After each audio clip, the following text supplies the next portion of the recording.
नमस्ते फ्रेंड्स, स्वागत है आपका मेरे चैनल अनुरेखा क्रिएशन पे। और मैं हूं अनुरेखा, एक बार फिर हाजिर हूं एक नए वीडियो के साथ। आज मैं आपको 10 से 12 साल के बच्चे के साइज़ के कुर्ते की कटिंग बताऊंगी। तो सबसे पहले इसके नाप का मेजरमेंट समझ लेते हैं। तो इसकी लंबाई है 30 इंच और सीना है 24 इंच, कमर है 22 इंच और कंधे है 13.5 इंच और बाजू की लंबाई है 20 और कॉलर की लंबाई है 13 इंच। तो चलिए सबसे पहले इसकी कटिंग स्टार्ट करते हैं। तो इसका ये पल्ला मैंने मोड़ लिया है, ये इसको सीधा कर लेंगे। और इसका नाप, वैसे तो ये दामन नीचे से थोड़ा चौड़ाई रहती है, इसलिए इसका नाप लगता है वो सीने का चौथा हिस्सा और उसमें 4 इंच एक्स्ट्रा लिया जाता है कपड़ा। यानी कि इसका 6 इंच सीना है, 24 इंच सीना है तो इसका चौथा हिस्सा 6 आता है और 6 में 4 और मिक्स कर दीजिए। तो ये 10 इंच पे मैंने इसको फोल्ड किया है। तो अब इसको नीचे से पहले सीधा कर लेंगे। तो ये स्केल की सहायता से पहले नीचे सीधी लाइन ड्रॉ कर लीजिए और 1/4 इंच ऊपर की ओर लाइन ड्रॉ करेंगे, यानी कि 1/2 इंच, ताकि ये अपन के पल्ले लटके नहीं नीचे। और इस तरह से ये सीधी लाइन ड्रॉ करके अब जितनी लेंथ है उससे 1 इंच मार्जिन का लेंगे, आधा इंच ऊपर की सिलाई का, आधा इंच नीचे फोल्डिंग होगी। तो इसकी लंबाई है 30 इंच। तो ये मैं 31 पे इसके लंबाई का निशान लगा रही हूँ। तो ये इस तरह से ये 2 जगह पे लंबाई का पहले निशान लगा देंगे और ये जो लंबाई का निशान लगाए, अब इसकी सीधी लाइन ड्रॉ कर लेंगे। अब शोल्डर का निशान लगाएंगे, जितना शोल्डर था उसका हाफ कर लीजिए और जितना सिलाई में जाता है उतना मार्जिन का आधा इंच एक्स्ट्रा ले लीजिए। तो ये मैंने 7 इंच पे शोल्डर का निशान लगाया है और 1.5 इंच इसकी कंधी डाउन करेंगे, क्योंकि कुर्ते में ये ज़्यादा दिया जाता है कंधी डाउन का मार्जिन। और बाकी में जैसे लेडीज कुर्ते वगैरह में 1 इंच ही डाउन होती है, इसमें 1.5 इंच डाउन की है मैंने। और ये जो आर्म होल का निशान है, ये वैसे तो सीने का चौथा हिस्सा लगता है, पर ये बच्चे का कुर्ता है, बच्चे का सीना कम होता है, इसलिए मैंने इसमें 1/4 इंच और एक्स्ट्रा ऐड किया है। तो ये मैं 6.25 इंच कंधे का निशान लगाया है, क्योंकि 1.5 इंच तो ऊपर से ये डाउन में चला गया। अब ये जो जितना ऊपर शोल्डर का निशान लगाया गया था उतना ये पहले नीचे लगा के इसका ये बॉक्स बना लेंगे पहले, और स्केल की सहायता से सीधी लाइन ड्रॉ कर लेंगे पहले सारी। और ये ऊपर वाली लाइन ड्रॉ करके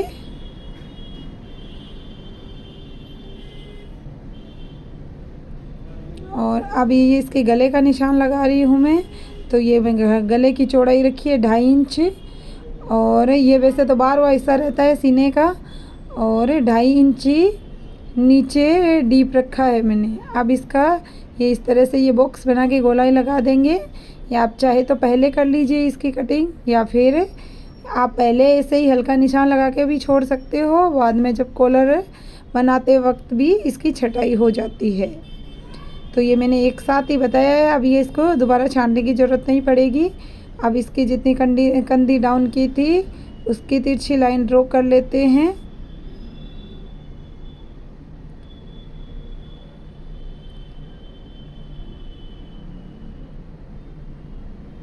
अब इसके सीने का चौथा हिस्सा और इसकी लूजिंग में 2 इंच की दूंगी, क्योंकि बच्चे का है, बच्चे बढ़ते हैं, इसलिए वैसे तो ये टाइट फिटिंग का कुर्ता ही है। टाइट फिटिंग कुर्ते में 1.5 इंच ही मार्जिन का रखा जाता है, मैंने इसके 2 इंच का मार्जिन लिया है। तो ये मैं 8 इंच पे मार्क कर रही हूँ। और अब इसको 1 इंच ये शोल्डर का अंदर लेंगे, जो निशान लगाई थी उससे 1 इंच अंदर की तरफ है निशान लगा के अब इसकी ये कंधे की गोलाई लगा देंगे। अब ये शोल्डर से 12 इंच नीचे निशान लगाएंगे और ये कमर का नाप लगाया है मैंने 5 इंच नीचे। और अब ये कमर का चौथा हिस्सा और 2 इंच मार्जिन का निशान लगा देंगे, या फिर जितना सीने का लगाया उससे 1/2 इंच कम कर दीजिए। और अब ये हिप का निशान लगाएंगे तो हिप का जितने सीने का था उतना ही मैंने यहाँ पे ये 8 इंच का ही निशान लगाया है। और नीचे ये जितना सीने का था 8 इंच, और इसमें मैंने ये 2 इंच प्लस किया है। 1 इंच एक्स्ट्रा रहता है, 1 इंच ये सिलाई में चला जाएगा। अब इनको इस तरह से ये तिरछी लाइनों को मिला लेंगे। अब ये आर्म होल की इस तरह से मैंने गोलाई लगा दी है। और अब ये यहाँ पे गले के आगे पट्टी लगेगी, उसका निशान लगा लेते हैं। ये गले की जितनी गोलाई रखी थी उससे 8 इंच नीचे। अब इसकी गले की कटिंग कर लेते हैं ये गोलाई देते हुए।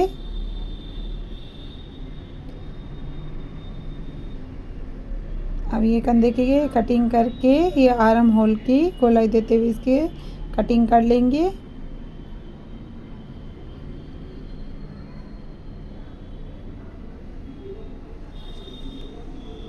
आगे वाले पल्ले की कटिंग हो चुकी है। ये 1.5 इंच ऊपर जो निशान लगाया था पहले, इसको कट कर देंगे ताकि ये पल्ले लटके नहीं।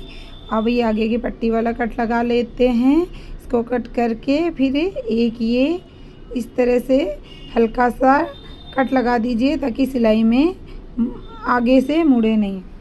अब ये दूसरे पल्ले को इसी तरह से फोल्ड कर लिया है और इसके ऊपर आगे वाले पल्ले को रख के इसकी पीछे के पार्ट की कटिंग करेंगे।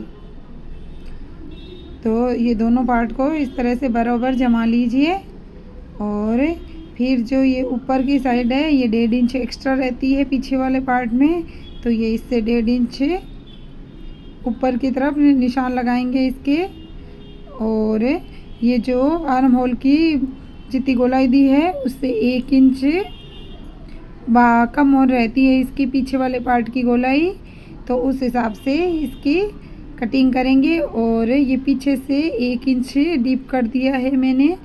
ये मैंने एक साथ ही इसकी 13 इंच थी, 13 इंच के हिसाब से मैंने ये गले का नाप बताया है, ये बराबर रहेगा बिल्कुल। अब ये 1 इंच अंदर की तरफ है, इसका निशान लगा दिया आर्म होल का। अब इसको कट कर लेते हैं। ये गले को बाद में छांटने की ज़रूरत नहीं पड़ेगी, ये बराबर रहेगा। और अगर ऐसे थोड़ा बहुत अगर रहे तो कॉलर बनने के बाद में इसको छांट के बराबर किया जा सकता है, पहले से बड़ा नहीं काटे, नहीं तो बाद में दिक्कत हो जाती है। तो इसी तरीके से ये दोनों पल्लों की कटिंग कर देंगे।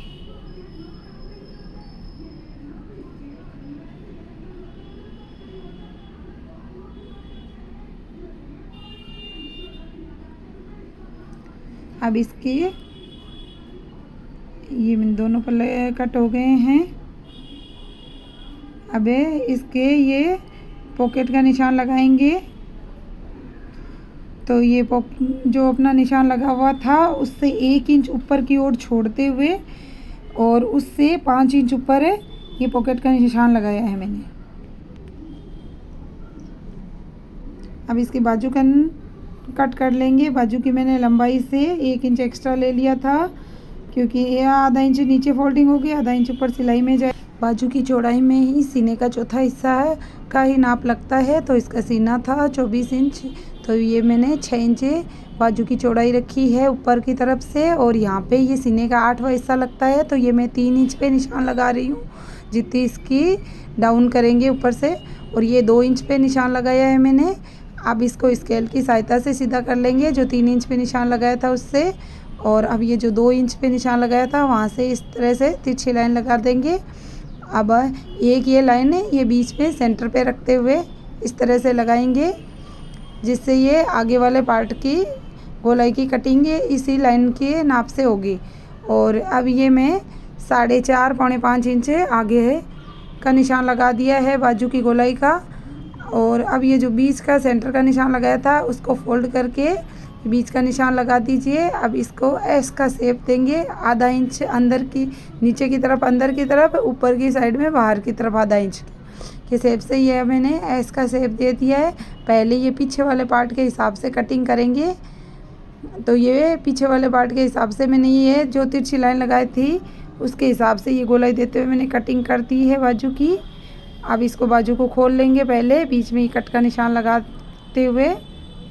और अब ये जो एस का अपन ने शेप बनाया था उसके अनुसार इसकी ये आगे वाले पार्ट की कटिंग करेंगे। ये वाला साइड आगे की तरफ स्टिच होती है बाजू की। अब इनको दोनों को अलग कर लेंगे बाजू को। अब इसकी कॉलर कट करेंगे। कॉलर 13 इंच थी तो 1 इंच एक्स्ट्रा ली जाती है, तो ये मैंने 14 इंच की पट्टी ले ली है। ये 1.5 इंच की है। ये पेस्टिंग की पट्टी है, बाज़ार में इजीली मिल जाती है। ये इसके एक तरफ चिपक होती है जो आसानी से कपड़े के ऊपर चिपक जाती है। तो ये मैं 1 इंच की कॉलर बनाऊंगी, तो ये 1 इंच का नाप लगा लिया है। और ये नीचे से आधा इंच इसको ये तिरछा गोलाई लगाएंगे, ये तिरछे कट। और यहाँ पे ये आधा इंच इस तरफ से लगा देंगे इसकी गोलाई। अब और आगे चाहे तो आप गोल कर सकते हो या फिर तिरछा रख सकते हो। मैं इसका तिरछा ही रखूँगी क्योंकि बॉयज़ कॉलर है, तो इसमें ये ऊपर से सीधा तिरछा ही सही लगता है। गोल लेडीज कुर्तों में ज़्यादा बेटर रहता है। तो ये आधा इंच नीचे से छांट देंगे और ये 1-2 सूत जितना ही तिरछा होती है ये ऊपर कॉलर, तो ये मैंने 1-2 सूत जितनी ये तिरछी कर दी है कॉलर को। ये ऊपर की तरफ से भी ये गोलाई लगा देंगे। ये बच्चों की कॉलर है इसलिए मैंने 1 इंच की ली है। अगर आप बड़ों का बना रहे हो तो इसमें 1.25 या 1.5 इंच की कॉलर ली जाती है। अब ये भी सेंटर का निशान लगा देंगे ताकि कॉलर चढ़ाते वक्त आसानी रहेगी। अब इसको प्रेस को गर्म करके कपड़े के ऊपर आसानी से चिपकाया जा सकता है। तो ये देखिए ये मैंने चिपका दिया है। अगर आपको मेरा वीडियो पसंद आया हो तो प्लीज़ चैनल को सब्सक्राइब करना और वीडियो लाइक करना ज़रूर